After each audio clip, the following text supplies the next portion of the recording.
2장 12절 말씀 그리고 3장 1절 딱 두 구절만 보겠습니다. 사무엘상 2장 12절 그리고 3장 1절 말씀입니다.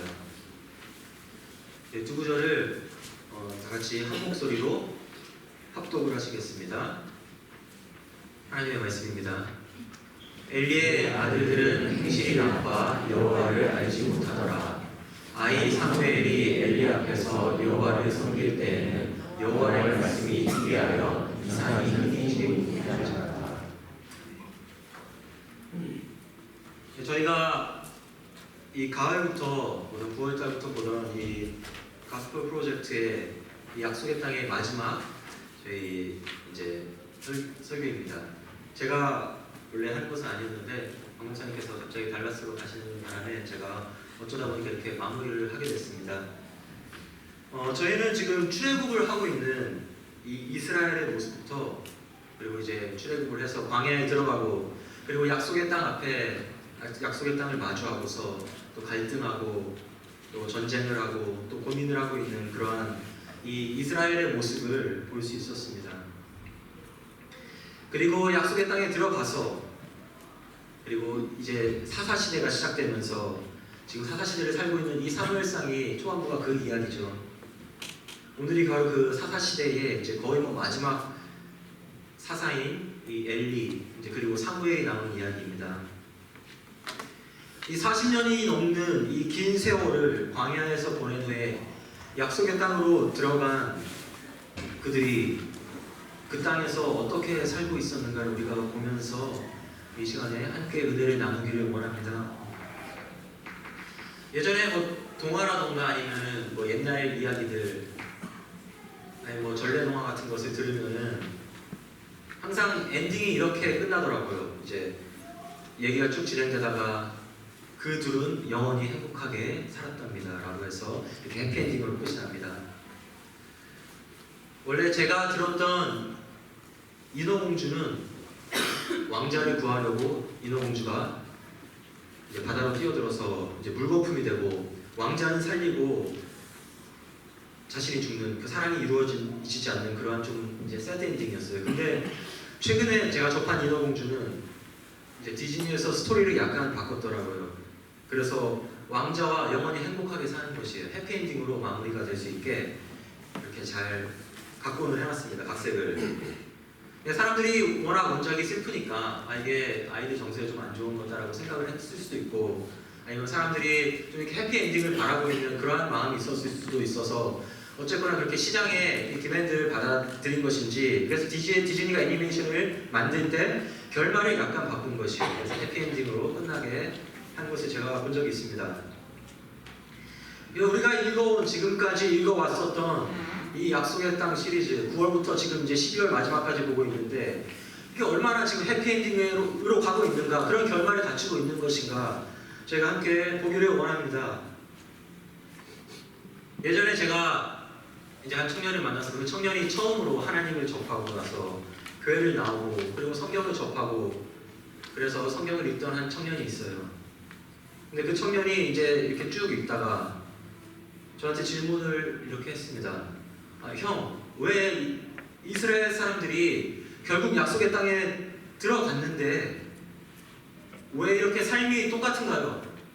왜 삶이 하나도 변하지 않았습니까? 왜 하나님께서 약속하셔서 주신 땅에 결국 들어갔는데 그래서 잘 먹고 잘 사는 게 아니라 여전히 전쟁도 끝이 없고 여전히 그들은 우상 숭배를 하고 있고 여전히 하나님께 벌도 받고 있고 아니 이 사람들이 약속의 땅에 들어갔는데 왜 이렇게 살고 있는 것이죠? 라고 물어보더라고요. 그래서 제가 곰곰이 생각을 해보니까 이게 제가 말씀드렸던 어떤 전래동화라던가 아니면 동화 아니면 소설 같은 것이라면은 이제 이게 약속의 땅에 들어가서 어떤 여타의 다른 동화들처럼 이렇게 이야기가 해피엔딩으로 끝났으면 참 좋았을 텐데 그런데 이스라엘이 약속의 땅으로의 그 여정, 그 머나먼 여정 그리고 약속의 땅에 들어가서 살고 있는 그 모습을 보면은 참 안타깝지만은 우리가 생각하는 우리가 동화를 볼 때 보는 그러한 해피엔딩은 아닌 것 같습니다. 그 청년이 처음 성경을 이제 접하고서 이 출애굽기, 이 애굽을 탈출하는 그 장면을 볼 때까지만 해도 아마 이러한 마음이 있었을 것이에요. 이제 그들은 그 어떤 어려움과 이 고난의 시간을 겪다가 결국은 하나님께서 약속해 주셨던 그 땅에 들어가서 그래서 하나님과 영원히 행복하게 살았습니다. 그 민족은 하나님과 영원히 그곳에서 하나님을 예배하면서 제사를 드리면서 주님과 동행을 했습니다. 이런 것을 그 친구가 원하고 있었을 수도 있습니다. 그런데 저희도 지금 이 가스펠 프로젝트의 말씀을 통해서 이 출애굽기부터 사사시대 이 사무엘상까지 말씀을 봤는데, 그런데 그렇게 끝납니까? 그렇게 모든 일이 다 잘 되고 약속에 땅에 들어가기만 하니까 하나님께서 주신 것을 그냥 바로 다 취할 수 있고 그러지 않았습니다. 약속의 땅에 들어가기만 하면은 그때부터 모든 일이 다 잘 풀리고, 그리고 그 땅을 바로 손에 넣고, 그리고 하나님께서 주시고자 약속했던 것들을 그 땅을 그냥 순식간에 다 얻을 줄로만 알았는데, 그런데 막상 약속의 땅에 들어가고 나니까 간신히 들어간 그 땅도 만만치가 않습니다. 그곳에 들어가서도 여전히 이 삶은 계속되는 것이에요. 싸우고 쟁취해야만 얻을 수 있는 것들이 너무 많은 것이에요. 외부적인 어려움으로는 이 다른 국가들, 블레셋을 비롯한 다른 국가들과 계속해서 전쟁이 끊이지 않았고, 또 이 내부적으로는 여전히 광야에 있었을 때처럼 죄를 지으면서 하나님을 멀리하고 하나님을 배척하는 그 백성들의 모습을 보게 됩니다. 그것이 저희가 지금까지 보아왔던 이 가스펠 프로젝트, 이 약속의 땅, 이 사사시대의 엔딩입니다.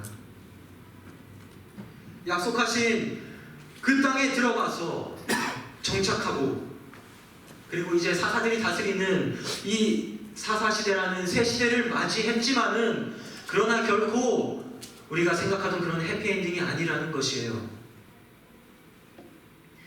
사사시대의 특징이 무엇입니까? 인간이 자기 소견대로 마음대로 하는 것이에요. 사사기를 쭉 읽어보면 계속해서 반복적으로 나옵니다. 인간이 자기의 소견대로 마음대로 살더라. 마음대로 제사 드리고, 그리고 마음대로 그냥 살고, 자기가 하고 싶은 거 다 하고, 자기가 원하는 방향으로 하나님을 예배하고, 그리고 우상을 숭배하고, 자기 마음대로 살던 때예요. 그때가 바로 이 사사시대라는 것이에요. 하나님의 은혜로 약속의 땅에 들어오게 됐음에도 불구하고, 그러나 감사하지 못하고 마치 하나님을 모르는 사람들처럼 살았던 것이 바로 이 사사시대의 특징입니다. 이것은 일반 백성들 뿐만 아니라 제사장들도 마찬가지였습니다. 제가 아까 읽었던 이 엘리의 두 아들 2장 12절의 말씀이었죠. 2장 12절 말씀 제가 잠깐 다시 한번 공독해 올리겠습니다. 엘리의 아들들은 행실이 나빠 여호와를 알지 못하더라. 엘리에게는 이 두 아들이 있었습니다. 엘리는 그 당시에 이스라엘의 대제사장이었고, 그리고 사사가 되었죠. 두 아들이 있었는데 홈니와 비느하스라는 두 아들입니다. 이 전장에 나오는데 저희가 시간 관계상 다 읽진 않았습니다. 엘리의 집에는 이 두 아들 때문에 저주가 내려요. 이 홈니와 이 비느하스가 제사장직을 맡고 있는 동안에 그들은 아주 그냥 파렴치한 행동을 합니다. 그리고 하나님을 업신여기고 하나님을 멸시를 하죠. 제사장인데 이 희생 제물 중에 제사장에게 주어진 이 양은 구분되어 있어요. 주어진 것은 따로 구분되어 있는데, 그들은 그런 허락된 음식 외에도 그냥 자기가 그냥 갈고리를 찍어서 랜덤으로 걸린 아무 음식이나 자기들이 취했어요. 하나님을 업신여기는 행동이었죠. 또한 여기 삼겹살 좋아하시는 분들, 삼겹살 기름이 맛있잖아요. 근데 이 당시에도 기름이 맛있었나 봐요. 그래서 제사장들이 이제 하나님께 번제를 드릴 때 기름은 하나님께 다 태워서 드렸어요. 그런데 자기들이 기름을 취해서 먹습니다. 지방을 취해서 먹는 거죠. 맛있는 부위들을. 하나님께 가기 전에 자기들이 다 자기 것으로, 자기 몫으로 취하는 것이에요. 그래서 저희가 방금 읽었던 그 말씀을 보면은 이 홈리와 비느하스라는 이 두 제사장들이 여호와의 제사를, 그러니까 즉 예배를 멸시하였다라고 말하고 있습니다. 왜냐하면은 그들이 자기 소견대로 살았기 때문입니다. 자기들 마음대로 살던 이 시대가 그들에게도 그대로 적용된 것입니다. 제사장인 그들에게도 그대로 적용된 것이에요. 비록 홈리와 비느하스는 아주 나이가 많지는 않았지만은, 그러나 하나님께서 애굽에서 탈출을 시켜주시고 또 보호하시고 약속의 땅으로 지금까지 인도해 주신 것을 너무나도 잘 알고 있었어요. 물론 그들이 그 당시에 살던 사람들은 아니지만은, 그들이 광야 1세대는 아니었지만은, 그러나 그들은 교육을 받았죠. 아버지가 사사인 엘리이고 대제사장이기 때문에 이 모든 것을 다 교육을 받았을 것이에요. 그래서 누구보다 이걸 잘 알고 있는 것이에요. 그들은 지식적으로는 이거 너무 잘 알고 있었어요. 그러나 이 제사장직을 맡고 있는 홈리와 비느하스는 하나님을 알지 못하더라 라고 성경은 이야기하고 있습니다. 여호와를 알지 못하더라. 12절 말씀이죠. 그런데 그들이 정말 하나님을 몰랐습니까? 누구보다 잘 알고 있었어요. 누구보다 교육을 많이 받은 사람들이고, 지식적으로는 정말 아버지에게, 대제사장의 아버지에게 많은 교육을 받아서 하나님에 대해서 너무나도 잘 알고 있었던 사람들인 것이에요. 그러나 말씀은, 성경은 그들이 하나님을 몰랐다라고 평가를 하고 있습니다. 그리고 오늘 본문의 3장 1절로 가면은 그 당시에 이 홈리와 비느하스 같은 제사장들이 이렇게까지 하나님을 두려워하지 않고 타락해 있던 이유를 저희가 유추해 볼 수가 있습니다. 3장의 1절의 말씀을 제가 다시 한번 봉독해 올리겠습니다. 이 사무엘이 엘리 앞에서 여호와를 섬길 때에는 여호와의 말씀이 희귀하여 이상이 흔히 보이지 않았더라. 여호와의 말씀이 희귀하여서 이상이 흔히 보이지 않았더라. 엘리가 사사로 활동을 하던, 대제사장으로 활동을 하던 이 시대에 하나님께서 행하셨던 그 많은 기적들과 놀라운 일들이 이제 더 이상 일어나지 않는 것이에요. 또 바다가 갈라지고 메추리가 막 하늘에서 떨어지던 그러한 이상과 어떤 표적들을 구하고 있었던 많은 백성들에게 이 하나님의 기적이 잠자마자 그들의 마음에 의심의 마귀가 틈탄 것이에요. 그래서 하나님께서 계시지 않구나, 이제 하나님께서 우리를 떠나셨구나, 그게 다 그냥 옛날 이야기들, 동화들이었구나, 그렇게 생각을 한 것이에요. 그것이 바로 엘리의 아들인 이 홈리와 비느하스의 마음이었습니다. 그래서 하나님께 제사를 드리는 이 제사장의 직분을 가지고 있음에도 불구하고 그 시대의 특징을 그대로 가져갑니다.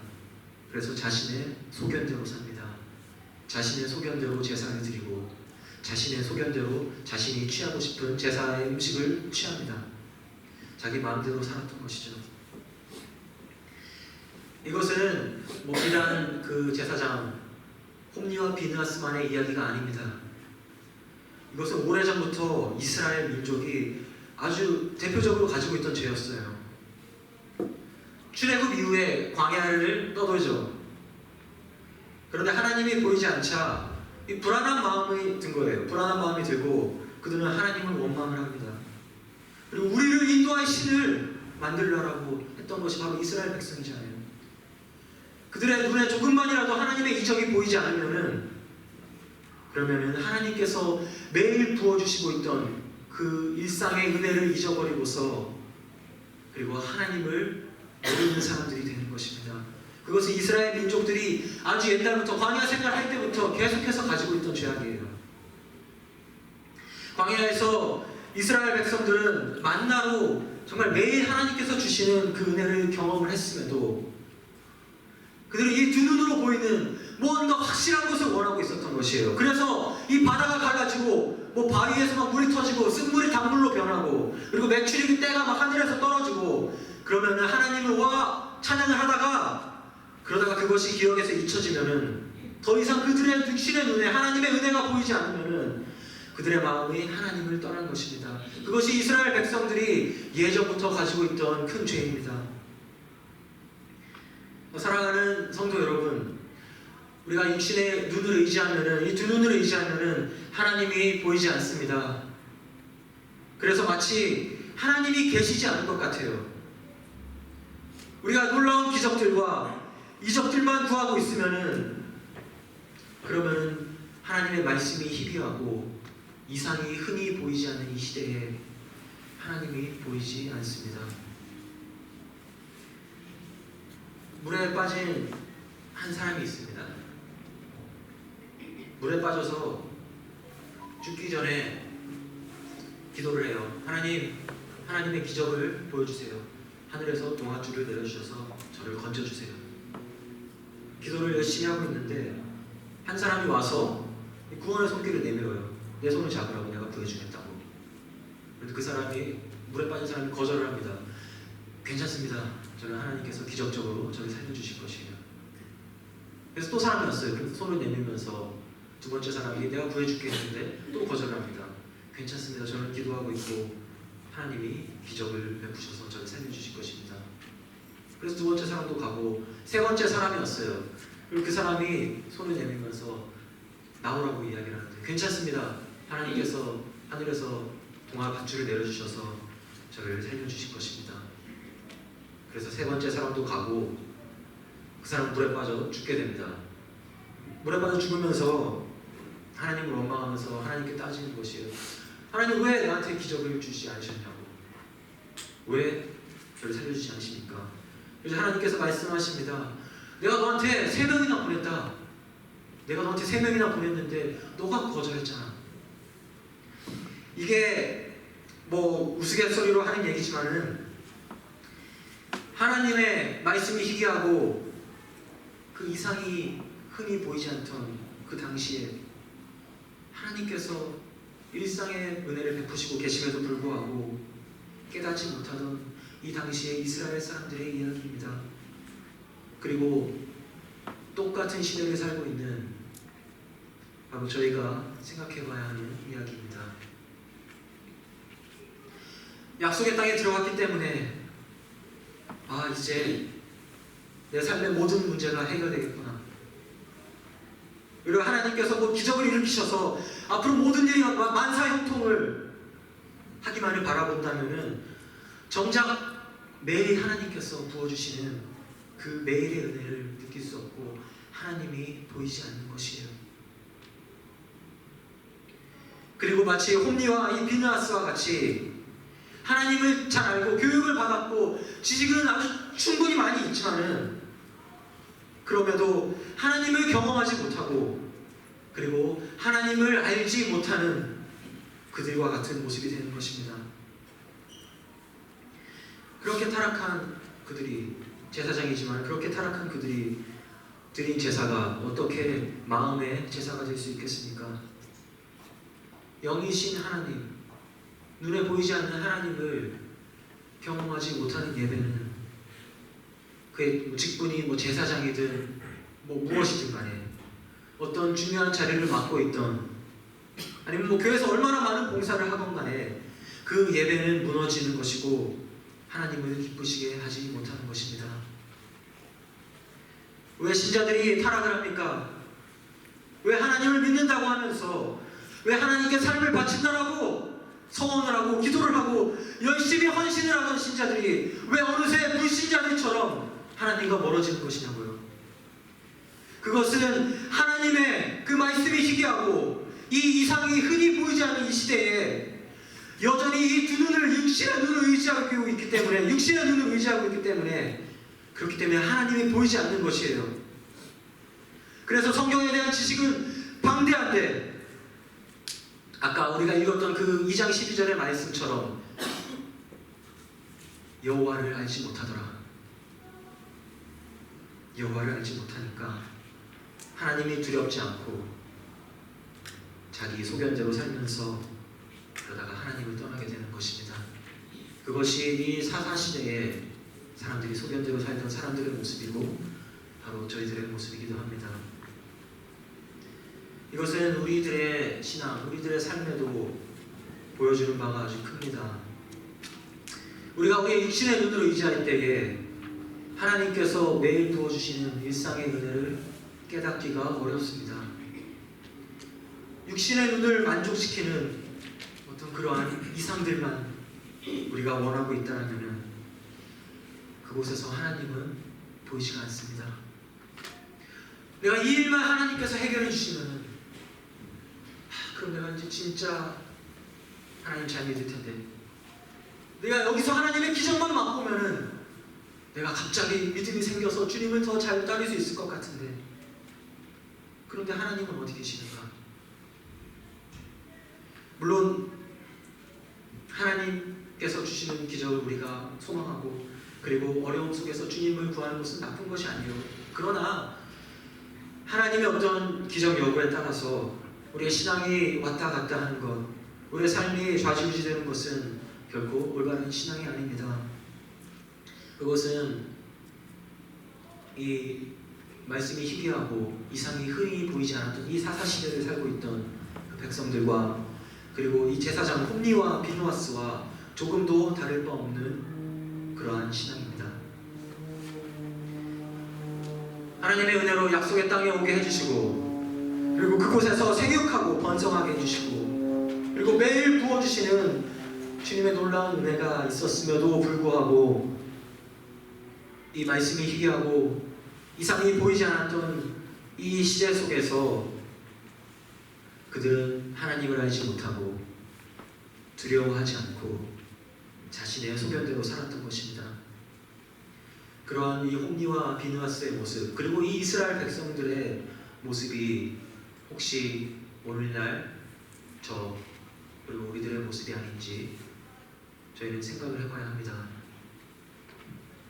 하나님을 지식적으로는 알고 있었지만 성경이 내린 그들에 대한 평가는 냉정합니다.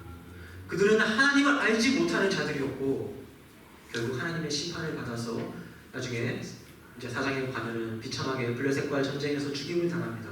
심판을 받는 것이죠. 믿음은 이 신앙은 비록 눈에 보이지 않지만은 매일매일 우리 삶 속에서 은혜를 베푸시는 하나님을 인정하고 그리고 그분을 아는 것입니다. 하나님을 아는 것이에요. 우리가 하나님을 알아가기를 원합니다. 우리가 더욱더 힘써서 하나님을 알아가기를 원합니다. 호세아서 6장 6절에서 이렇게 호세아 6장 3절에서 이렇게 말씀을 합니다. 우리가 여호와를 알자. 힘써 여호와를 알자. 그리고 6장 6절에서 하나님께서 이렇게 말씀을 하십니다. 나는 인애를 원하고 제사를 원하지 아니하며 번제보다 하나님 아는 것을 원하노라. 하나님 아는 것을 원하노라. 하나님께서는 우리가 하나님 알기를 원하십니다. 하나님을 아는 것은 뭐 성경 공부를 많이 해가지고 막 신학교 다니고 막 지식 채워가지고 그래서 교만해지는 것 그런 게 아니에요. 아는 것이 너무 많아가지고 다른 사람들한테 손가락질하면서 저 사람은 성경 공부 왜 이렇게 안 해? 저 사람은 왜 이렇게 아는 게 없어? 교회 오래 다녔는데 저 사람은 왜 이렇게 몰라? 라고 그 사람 손가락질하고 지적하는 것 그거는 하나님 아는 것이 아닙니다. 정말 하나님을 아는 사람은 그렇게 남을 판단할 수가 없어요. 홈리와 비누아스가 지식은 많았죠.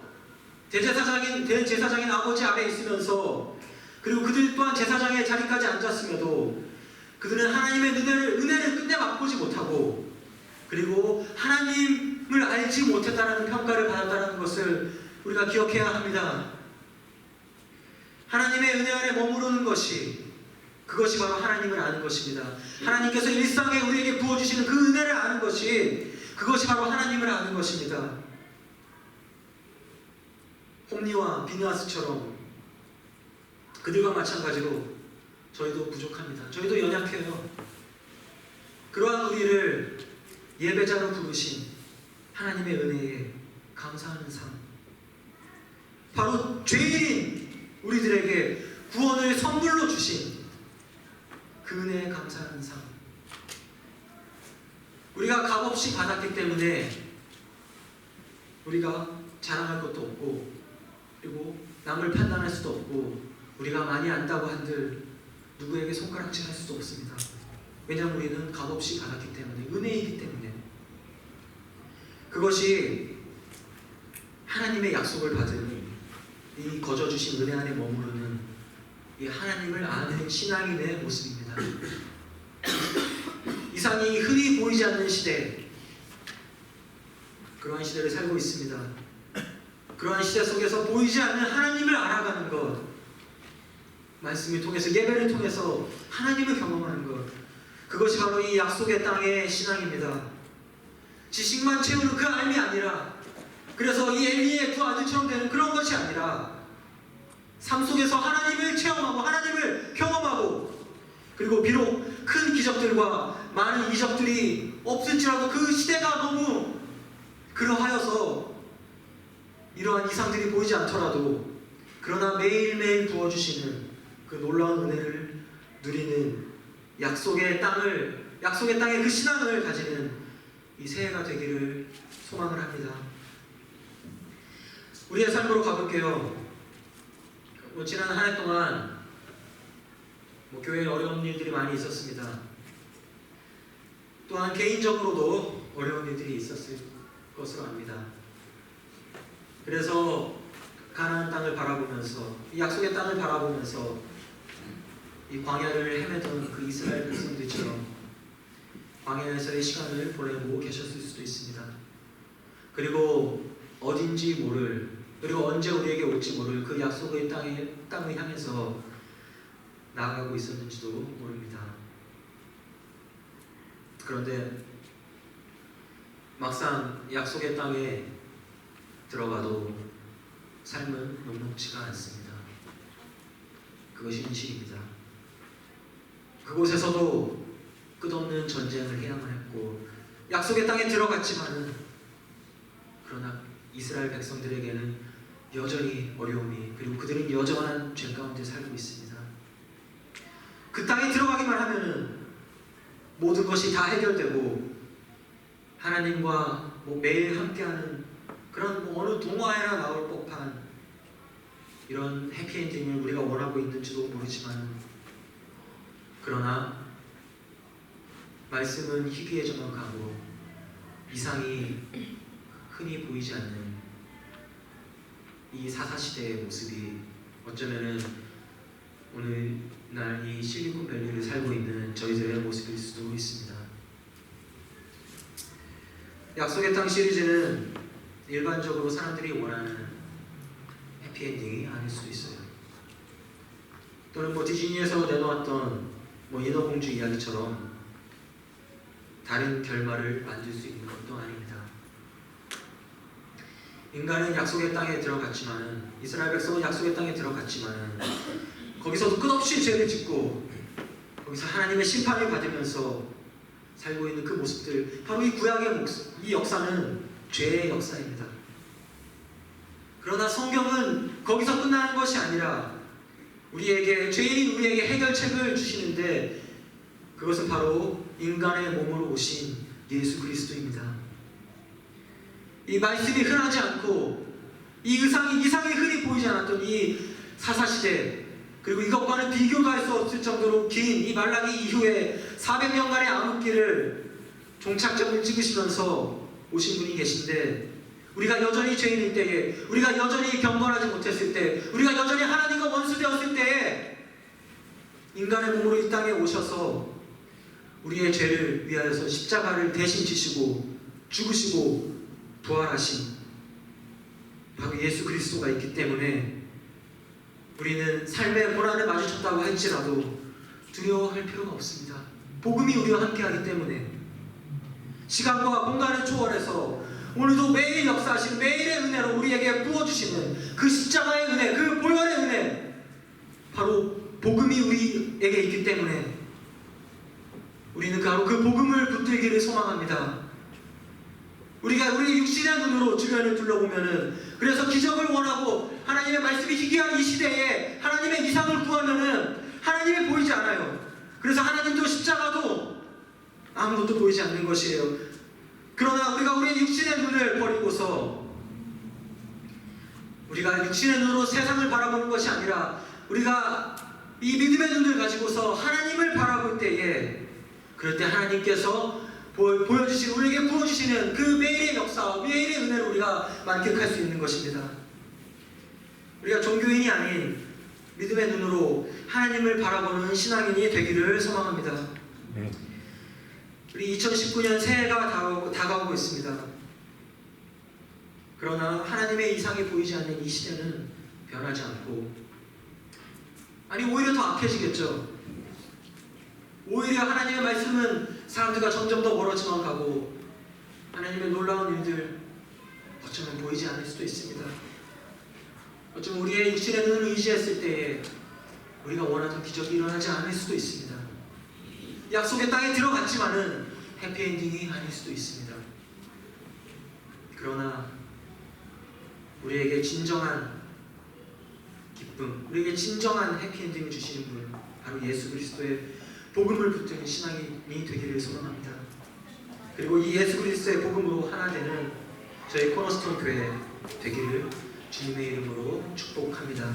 이 말씀을 위해서 잠깐 기도하시겠습니다. 우리 함께 기도하실 때에 우리의 삶을 주님 앞에 고백하기 원합니다. 비록 우리의 삶이 어려움이 있고 또 우리가 원하던 그런 해피엔딩이 아닐 수도 있어요. 세상이 추구하는 그런 모습이 아닐 수도 있어요. 그래서 나의 육신의 눈을 들고서 주님을 바라보는데, 나의 육신의 눈을 들고서 하나님의 기적을 기다리고 있지만은 그런 일이 일어나지 않을 수도 있습니다. 왜냐하면 이 시대는 하나님의 말씀이 희귀하고 이상이 흔히 보이지 않는 시대이기 때문입니다. 그러나 그럼에도 우리에게 매일의 은혜를 부어주시는 우리가 예수 그리스도, 우리가 그 복음을 붙들고 우리 주님 앞에 우리를 바칠 수 있게 해달라고 우리 함께 기도하시겠습니다.